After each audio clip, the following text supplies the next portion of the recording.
السلام علیکم دوستو، بریانی میں مثالوں کا کردار بھی اہم ہے۔ ایک بہترین بریانی میں 15 مثالوں کی آمیزش کی جاتی ہے، تاہم کچھ اقسام کی بریانی میں مثالوں کی تعداد یا مقدار کم بھی کر دی جاتی ہے۔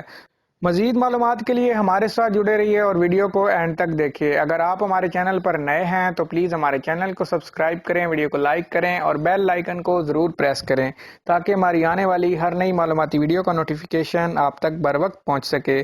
تو چلیے ویڈیو شروع کرتے ہیں۔ بعض ساحلی علاقوں میں بریانی میں گوشت کی جگہ مچھلی، جھینگے اور کیکڑوں کا گوشت بھی استعمال کیا جاتا ہے، جبکہ اس میں ارک گلاب، کیوڑا اور قابل نوش عطر کا استعمال بھی عام بات ہے۔ بریانی میں عموماً باسمتی چاولوں کا استعمال کیا جاتا ہے، تاہم ہر علاقے میں دستیاب اور پیدا ہونے والے چاولوں کی اقسام الگ ہوتی ہیں اور اس وجہ سے ان چاولوں سے بننے والی بریانی بھی مختلف ذائقوں کی حامل ہوتی ہے۔ لشکر کے پکوان بننے سے لے کر شاہی دسترخوان تک آنے اور پھر امراء و خواص اور اس کے بعد عوامی دسترخوان تک پہنچنے میں بریانی کے ذائقوں، رنگ اور ترکیب میں بے حد ارتقا ہوا اور اس کی مختلف جہتیں پیدا ہو گئیں۔ آج ہم آپ کو بریانی کی چند ذائقہ دار اور مشہور اقسام کے بارے میں بتانے جا رہے ہیں، جنہیں جان کر آپ کے منہ میں پانی آ جائے گا۔ مغلی بریانی۔ مغل حکمران بہترین کھانے کھانے کے شوقین تھے اور ان کے ادوار میں کھانا پکانے کو باقاعدہ ایک فن کی حیثیت حاصل تھی۔ اس وقت کی مقبول بریانی رسیلے مرغ کے ٹکڑوں اور کیوڑے میں بسے چاولوں پر مشتمل ہوتی تھی، جبکہ ان کی مہکتی خوشبو کسی کی بھی اشتہا میں اضافہ کر سکتی ہے۔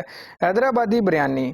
حیدرآبادی بریانی کی مقبولیت کا سراغ اس وقت سے ملتا ہے جب بادشاہ اورنگزیب نے نظام الملک کو حیدرآباد کا حکمران مقرر کیا۔ نظام الملک کے باورچی بریانی کی 50 اقسام بنانا جانتے تھے، جن میں مچھلی، کیکڑے، بٹیر اور ہرن کا گوشت استعمال کیا جاتا تھا۔ ہر بریانی کا ذائقہ اس میں ڈالے جانے والے گوشت کی وجہ سے مختلف ہوتا تھا۔ ان میں سب سے مقبول حیدرآبادی بریانی تھی، جس میں چاولوں میں زعفران کی آمیزش کی جاتی تھی۔ کلکتہ بریانی۔ کلکتہ بریانی نواب واجد علی شاہ کی اختراع ہے، جو اپنے پسندیدہ کھانے میں جدت پیدا کرنا چاہتے تھے۔ اس وقت ریاست کے خزانے میں کمی کی وجہ سے شاہی مطبخ ہر روز گوشت کا خرچ برداشت نہیں کر سکتا تھا، چنانچہ نواب کے حکم پر بریانی میں سنہرے تلے ہوئے آلو شامل کیے جانے لگے اور پھر یہی آلو کلکتہ بریانی کی شناخت بن گئے۔ اس بریانی میں مصالحے نسبتاً کم ہوتے ہیں، جبکہ ہلکی سی مٹھاس بھی شامل کی جاتی ہے۔ سندھی بریانی۔ سندھی بریانی ہرے مسالہ جات اور مختلف مثالوں سے بھرپور ہوتی ہے۔ اس میں کھٹا دہی اور آلو بخارا بھی شامل کیا جاتا ہے، جس کے باعث اس کا ذائقہ نہایت منفرد ہوتا ہے۔ دودھ کی بریانی۔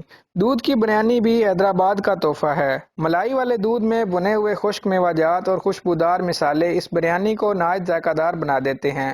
ہماری زندگی میں عام سے دن زورانے کا وقت ہو یا کوئی بہت خاص دعوت، بریانی ایسا پکوان ہے جو ہر موقع پر کھایا جا سکتا ہے۔ شاید ہی کوئی ہوگا جسے بریانی کھانا پسند نہ ہوگا۔ آپ کو ان میں سے بریانی کی کون سی قسم پسند آئی؟